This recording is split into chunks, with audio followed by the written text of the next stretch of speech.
Boa noite a todos. Que a paz de Jesus esteja no coração de cada um de vocês. E nós convidamos a todos a fazer a nossa prece, para que possamos elevar os nossos sentimentos, agradecendo ao Altíssimo, que nos deu a vida e nos oportunizou o progresso, nos oportunizou a vida física, espiritual, nos tornando imortais. Ó Mestre Jesus, ilumina as nossas consciências e os nossos corações, para que possamos compreender melhor as leis divinas e ter em nossos corações o amor fraterno. Pedimos aos bons espíritos que nos conduzam, nos inspirando no tema em que vamos tratar e ao entendimento de todos que estão aqui, e que isso traga algo de bom para as nossas vidas. Que assim seja. Queridos irmãos, o tema que nós vamos tratar hoje está no livro A Gênese. Então, foi o último livro editado, publicado pelo Allan Kardec em 1868. Ele desencarnou em 1869. Esse livro, ele traz mais o aspecto científico da doutrina espírita. Então, é um livro que seria bom todos nós conhecermos, porque ele traz as teses científicas, o que a ciência nos traz, e o espiritismo, o que o espiritismo entende. Porque nós sabemos que o espiritismo é ciência, filosofia e religião. E esse livro, então, vai abordar mais a parte científica. Ele é dividido em 3 partes. A primeira analisa a origem do planeta Terra. A segunda aborda as questões dos milagres que estão nos evangelhos de Jesus. E na terceira parte enfoca as predições do evangelho. E o tema que nos cabe hoje é sobre as teorias da formação da Terra. Então aqui, Kardec estuda 3 teorias que estavam em voga naquela época, que a ciência, na época dele, né, até 1869, então que no caso era, a Gênese foi 1868, o que eram consideradas, quais eram as 3 teorias que eram mais utilizadas pelas pessoas, que as pessoas davam crédito. Então, nós vamos começar com a teoria da projeção. Essa teoria aí, ela é do Conde Buffon. Esse Conde Buffon, ele era uma pessoa muito respeitada no meio sábio da época. Então, por ele ser tão respeitado, talvez a teoria dele era uma das mais apreciadas pelas pessoas e consideradas. Ou talvez porque não havia maior entendimento na época, a tecnologia não permitia que eles tivessem uma melhor aferição das questões da formação da Terra. O que essa teoria basicamente dizia? Que sendo o Sol uma massa incandescente em fusão, um cometa se haja chocado com ele e raspando-lhe a superfície, tenha destacado desta uma porção que, projetada no espaço pela violência do choque, se dividiu em muitos fragmentos, formando esses fragmentos os planetas. Então, o que ele considerou? Ele observando, ele viu então que os planetas do nosso sistema solar, eles giravam no mesmo sentido, do Ocidente para o Oriente, e que eles tinham a mesma inclinação de 7,5 graus. Então, a partir daí, ele deduziu que todos eles tinham uma mesma causa, a formação deles vinham de uma mesma causa, que no caso teria sido, então, que um cometa teria raspado no Sol violentamente e que dali, então, desses fragmentos, desse choque, né, violento que teve, se formaram os planetas. Os planetas seriam, assim, partes da substância incandescente do Sol e, por conseguinte, também teriam sido incandescentes em sua origem. Levaram para se resfriar e consolidar tempo proporcionado aos seus volumes respectivos e, quando a temperatura o permitiu, a vida lhe despontou na superfície. Então, nós vamos ver agora algumas contrariedades que haveria nessa teoria conforme a ciência.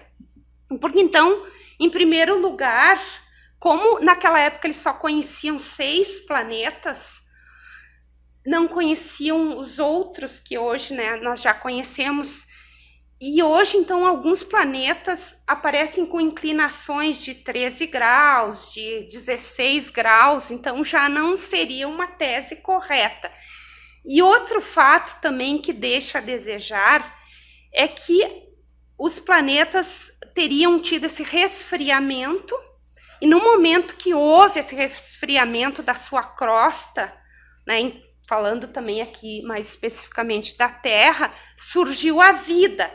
Só que, segundo ele, ia chegar um momento que a Terra ia resfriar toda e haveria a morte de todos os seres vivos que ali existissem. E hoje, então, nós sabemos que o calor que existe no núcleo da Terra influencia muito pouco na sua superfície. Que, na verdade, o calor que influencia para que haja vida na Terra é os raios solares, que se o Sol se resfriasse, daí sim, não haveria mais como ter, né? Não seria possível mais haver aqui vida na Terra.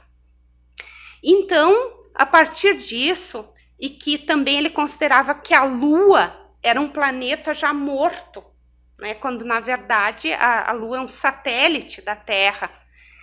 Então é uma teoria que já foi ultrapassada, mas na época então teve essa consideração. E claro que tem mais detalhes, né, aqui, mas daí vocês teriam que ler a Gênese, porque nós vamos passar mais próximo, assim, né, mais superficial, até porque nós vamos depois adentrar também no que os espíritos nos trouxeram posteriormente, através das obras de Chico Xavier, que nos trouxeram como realmente foi, né, a formação da Terra.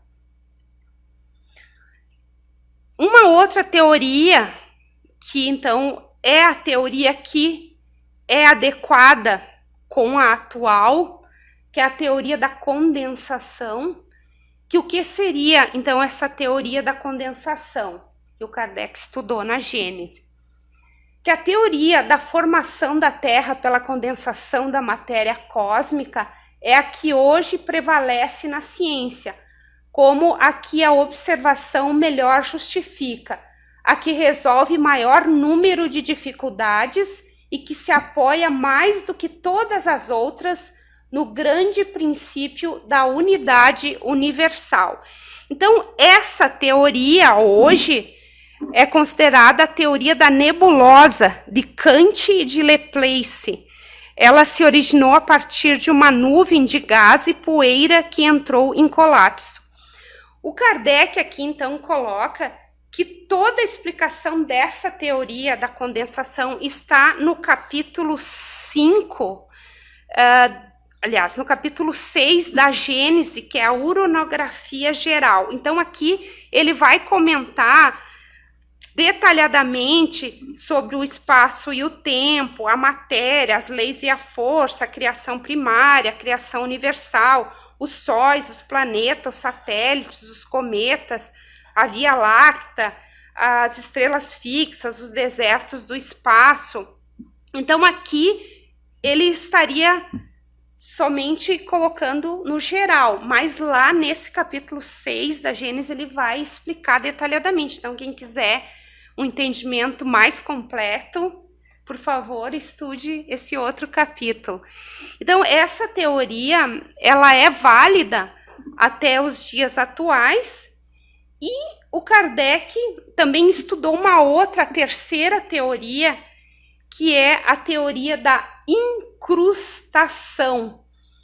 Quem formou essa teoria na época foi um camponês, o Miguel de Figagueneres, autor do livro Da Chave da Vida.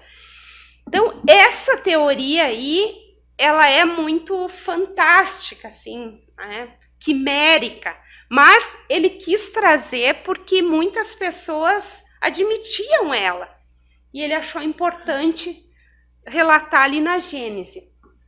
Segundo essa teoria, após o arrebatamento do planeta desconhecido, que chegara à maturidade ou de harmonia com o que existiu no lugar que hoje ocupamos, a alma da Terra recebeu ordem de reunir seus satélites para formar a Terra atual, segundo as regras do progresso em tudo e por tudo. 4 apenas desses astros concordaram com a associação de que lhe era proposta. Só a Lua persistiu na sua autonomia, visto que também os globos têm o seu livre-arbítrio. Bom, então aí nós já vimos que ela é um pouco fantasiosa, né? Em primeiro lugar, porque a Terra teria uma alma. Então, nós vamos ver mais na frente também que ele vai trazer um outro aspecto, um outro item sobre essa alma da Terra. Mas então que essa alma da Terra teria esses satélites, esses 5 satélites, e ela então convidou eles a se unirem a ela, se fundirem a ela, para formar um único planeta, o planeta Terra atual, porque antes não existia o planeta, antes era só essa alma. E a união deles, então, que faria com que existisse esse novo planeta. E cada um desses planetas, então, haveria aquele choque ali, imagine a incrustação de um no outro.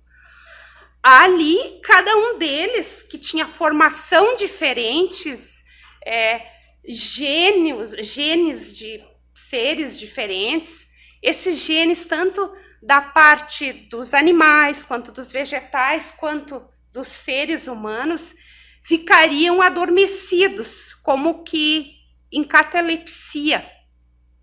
E a partir do momento então que eles se unissem, cada um desses planetas, né, que daí seria um só, esses genes seriam ressuscitados. E aí, então, voltariam a viver, tanto de espécies animais, vegetais, mas seriam diferentes. Então, cada parte da Terra teria esses aspectos diferentes, a sua constituição, inclusive teria fósseis lá de animais incrustados lá também, que nunca existiram na Terra, porque eram quando esse satélite, né, esse planeta existia. E esses planetas eram o planeta Europa, o planeta Ásia, o planeta África e o planeta América. O que esses 4 planetas aí trouxeram de mais importante, segundo essa teoria, seria as raças. Então, o planeta Ásia trouxe a raça amarela, a de civilização mais antiga, o África trouxe a raça negra, o Europa, a raça branca, e o América, a raça vermelha. Então, isso foi o que deu uma certa... as pessoas confiaram, digamos, nessa teoria, deram crédito, porque acharam que tinha lógica essa questão das raças. Só que nós vamos ver que teria que haver as soldaduras desses planetas, aparecer essas soldaduras, e o local onde a Lua, que era para ela se juntar, e ela não quis, porque ela teria o livre-arbítrio, se ela resolvesse tomar o seu lugar na Terra, ia dar uma catástrofe enorme, né? Porque no lugar onde era para ser a Lua, quem ocupou o lugar foram as águas, os mares. Então teria que haver essas soldaduras, e se nós formos verificar as camadas da Terra, né, nós vamos ver as camadas geológicas da Terra, que é igual em todos os lugares, né? Então, a primeira camada da Terra é igual em todo lugar, ela tem um único núcleo, então não muda nada.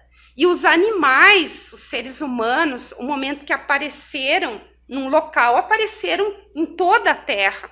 Então, não foi assim, apareceu esses animais totalmente estranhos num local e na outra não. Não, apareceu em todos os locais. No momento em que a Terra ela ficou em condições habitáveis, eles apareceram.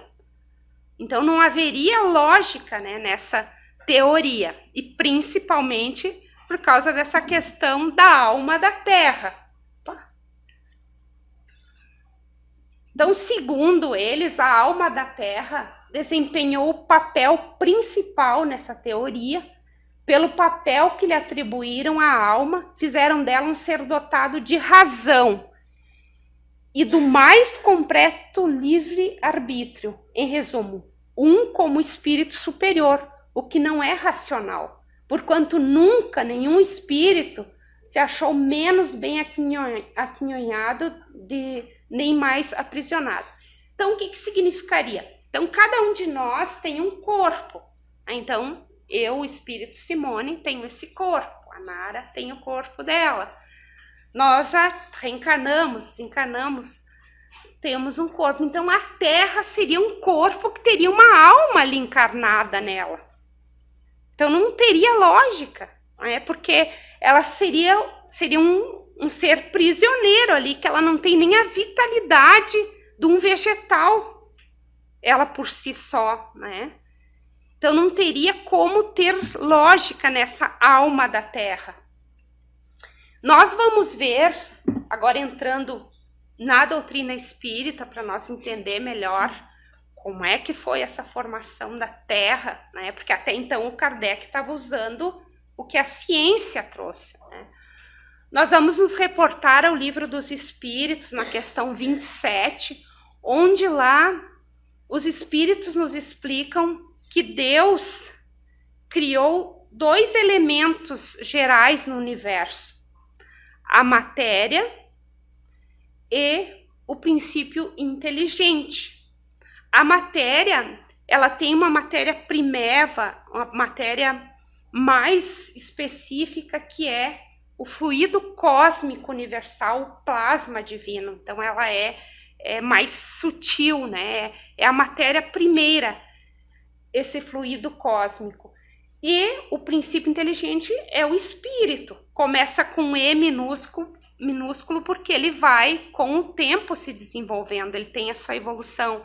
Ele vai adquirir o princípio inteligente no mineral, no vegetal, no animal, até chegar ao ser humano. Ele vai se desenvolvendo. Por que que nós trouxemos essa questão? Por quê? Porque o fluido cósmico universal, então, segundo o livro Evolução em 2 Mundos, do espírito André Luiz, psicografado pelo Chico Xavier e Valdo Vieira, nos diz que o fluido cósmico é o plasma divino, hausto do Criador, ou força nervosa do Todo Sábio. Nesse elemento primordial vibram e vivem constelações e sóis, mundos e seres, como peixes no oceano.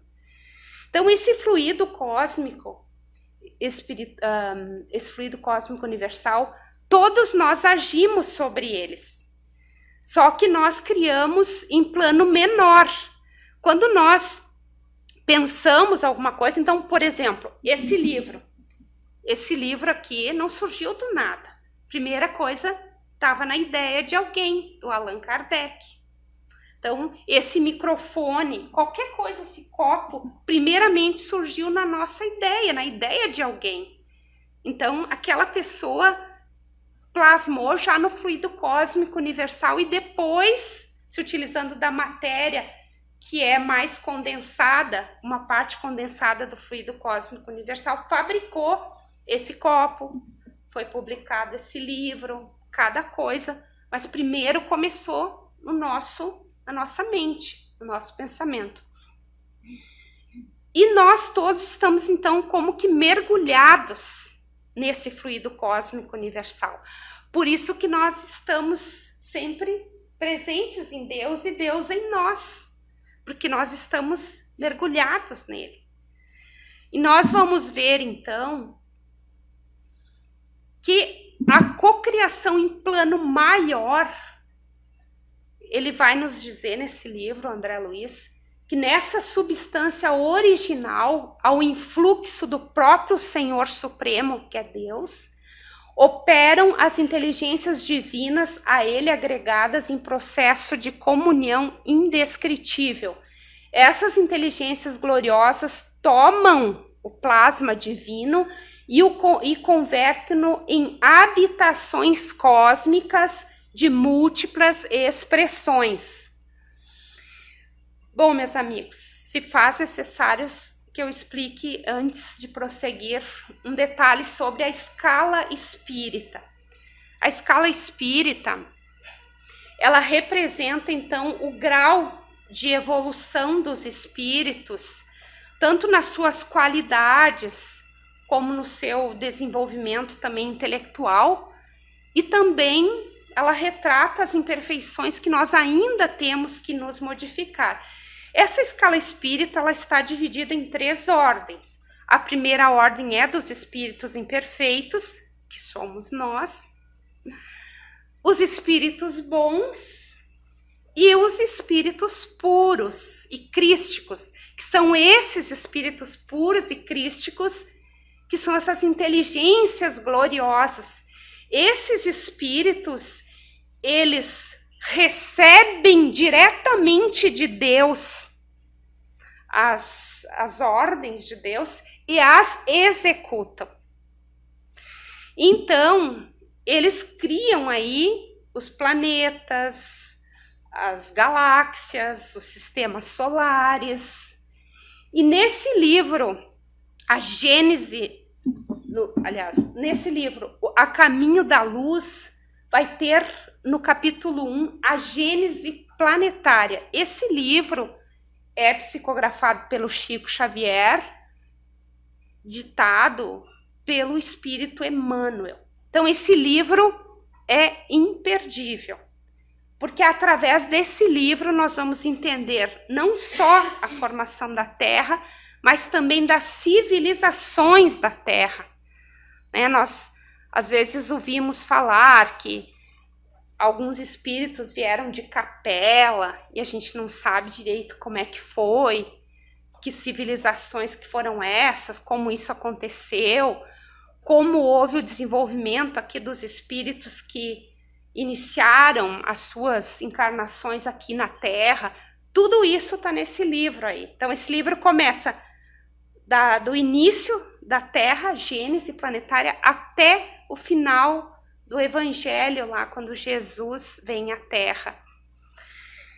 Então, esse Espírito Emmanuel vai nos dizer que existe uma comunidade de espíritos puros, que nós vamos ver que é aquele mesmos espíritos que nós estudamos aqui no Evolução em Dois Mundos, essas inteligências divinas. Existe uma comunidade de espíritos puros e eleitos pelo Senhor Supremo do Universo, em cujas mãos se conservam as rédeas diretoras da vida de todas as coletividades planetárias. Essa comunidade de seres angélicos e perfeitos, da qual é Jesus um dos membros divinos. Então, será que isso não dá uma pista para nós? Quem foi que planejou e quem foi que elaborou o nosso planeta? Você já tem uma ideia, né? Tá lá no Livro dos Espíritos, questão 621, agora não lembro se é 21, 23, em que diz que Jesus é o nosso modelo e guia. E por que será? Vou voltar um pouquinho. Porque Jesus, então, ele junto com outros espíritos, essa comunidade de espíritos, ele recebeu, então, diretamente de Deus uma massa incandescente retirada do nosso Sol, para ali ele formar essa matéria cósmica, formar o nosso planeta. Então, vocês imaginem que Deus é o dono da empresa. Deus contratou um CEO, Jesus, e Jesus contratou vários diretores. Ali ele contratou geneticistas, botânicos, geólogos, engenheiros, etc, etc, que todos iriam vir auxiliá-lo a formar esse novo planeta. Esse planeta que estava iniciando, então, a sua trajetória, que no começo nós vamos ver que houve ali um laboratório muito grande, né, para que fosse possível a vida. E ali então, o Espírito Emmanuel, antes de prosseguir, ele fala sobre a ciência de todos os tempos. Não é nosso propósito, diz o mentor Emmanuel, trazer à consideração dos estudiosos uma nova teoria da formação do mundo. A ciência de todos os séculos está cheia de apóstolos e missionários. Então, o que ele quer dizer aqui? Que os espíritos não estão trazendo uma nova teoria. Eles estão trazendo aquilo que realmente aconteceu e muito próximo da teoria da condensação. Porque, segundo ele, a ciência sempre teve os seus missionários. E os espíritos, eles não revelam nada para nós. Porque daí aonde estariam os nossos méritos? Então, se eles trouxessem, por exemplo, a cura do câncer hoje, ou da AIDS, ou o que fosse, qualquer avanço genético na ciência, onde estaria o mérito do ser humano de estudar, de pesquisar? Daí seria muito fácil. E nós sabemos por experiência própria que tudo aquilo que é muito fácil, nós não valorizamos. Então, os espíritos também são sábios. E esses missionários, eles são preparados no plano espiritual, mas não é assim num passe de mágica. Vocês pensam que o Einstein se tornou Einstein assim só nessa encarnação? Não. Ele foi um espírito que já viveu outras vidas e estudou muito, e no plano espiritual também. E ele foi responsável por trazer esse conhecimento da lei da relatividade, entre outros tantos, né? Galileu Galilei, entre outros tantos homens da ciência que contribuíram e que contribuem para nós. Mas tudo, então, é do ser humano, é conquista do ser humano. Então, o Emmanuel deixa isso aí claro. O que ele nos diz sobre os primeiros tempos do orbe terrestre? Como se a matéria colocada num forno incandescente estivesse sendo submetida aos mais diversos ensaios, para examinar-se a sua qualidade e possibilidades na edificação da nova escola dos seres. Então nós pensamos às vezes que Jesus estalou os dedos e fez-se a terra, estalou-se os dedos e fez os animais, os seres humanos, as aves, enfim, os vegetais. Entretanto, não. Eles fizeram muitos experimentos. Então, pode ver que teve épocas ali que tiveram que vir os dinossauros, que eram os únicos que se adaptavam àquele tempo. Depois, eles foram sumindo. Então, conforme o planeta ia tendo condições de ser habitado, eles iam trazendo as espécies, né? Iam criando ali aquelas espécies para habitar. Também houve necessidade da criação da Lua. Os espíritos, então Jesus, com esses técnicos, essa comunidade de espíritos, entendeu que havia necessidade da Lua, de um satélite, que a Terra tinha que ter um satélite. Nessa computação de valores cósmicos, em que labora os operários da espiritualidade sobre a orientação misericordiosa do Cristo, delibera-se a formação do satélite terrestre, porque se fazia necessária ter esse satélite para equilibrar, né, a Terra, para que ela tivesse no seu movimento de translação, que é aquele ao redor do Sol, que é o dos 365 dias, que daí tem o ano bissexto, que vai dar 366, né, a cada 4 anos. Então, havia necessidade também da polarização da luz da Lua para que houvesse todas as espécies, a reprodução de todas as espécies. Então, para ver o quanto a Lua é necessária para a Terra. A solidificação da matéria. O frio dos espaços atua, porém, sobre esse laboratório de energias incandescentes e a condensação dos metais verifica-se com a leve formação da crosta solidificada. Então aí surgiu o hidrogênio, né? Jesus e os seus prepostos criaram ali o hidrogênio e ali começou então a questão da vida. A Terra começou então a esfriar, porque claro, como ela era uma parte do Sol, ela foi resfriando, né? E os mares foram surgindo também, o Sol, a luz solar se fixou num determinado momento e a Terra, como por encanto, começou a ter condições de habitabilidade para os seres vivos a partir daí. O divino escultor, com as suas legiões de trabalhadores divinos, lançou o escopro da sua misericórdia sobre o bloco de matéria informe que a sabedoria do Pai desloca do Sol para suas mãos augustas e compassivas. Aqui, então, nós vamos ler um poema de Augusto dos Anjos, que está no livro Parnaso de Além Túmulo, o primeiro livro do Chico Xavier, que fala sobre a matéria cósmica, que foi essa que Deus, então, colocou nas mãos de Jesus.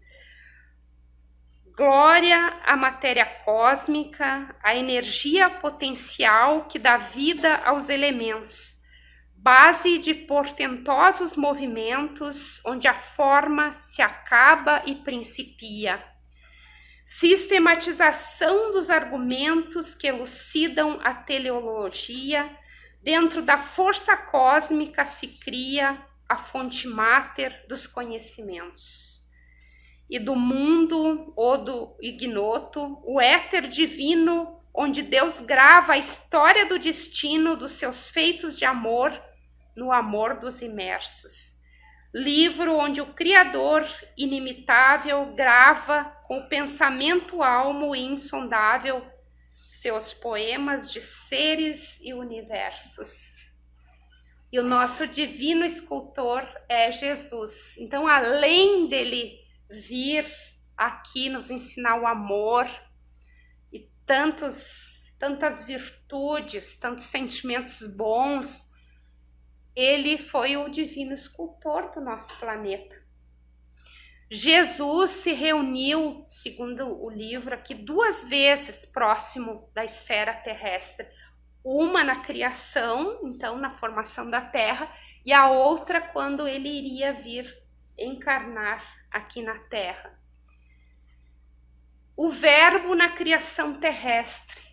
Daí, há algum tempo, na crosta solidificada do planeta, como no fundo dos oceanos, podia-se observar a existência de um elemento viscoso que cobria toda a Terra. Estavam dados os primeiros passos no caminho da vida organizada. Com essa massa gelatinosa nascia no orbe o protoplasma, e com ele lançara Jesus à superfície do mundo o germe sagrado dos primeiros homens. Então, que nós possamos ter tido uma noção de toda essa evolução que nós passamos e valorizar ainda mais o nosso Mestre Jesus, que tanto nos ama. E com tanto carinho, ele e os seus prepostos fizeram cada ser humano, cada forma. Imagine aqueles que desenharam, que projetaram uma onça, um leão, um pássaro. E aqueles que projetaram a mais sublime das expressões, que é o corpo humano, que nós nos servimos até hoje. Que Deus, então, nos ilumine a todos e convidamos para fazermos o encerramento com o nosso passe.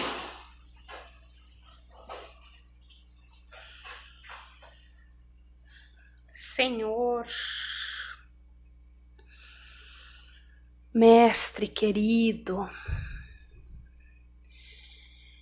que no seu augusto coração tomou o coração de cada um de nós, enternecendo os nossos sentimentos e fazendo de nós seus co-criadores, para que possamos ainda tornar a terra mais bela e que nela, ó Mestre querido, reine o amor, o perdão, a beleza, e que os nossos corações se unam para em uníssonos te ser gratos, ó Mestre querido. Que assim seja. Assim seja.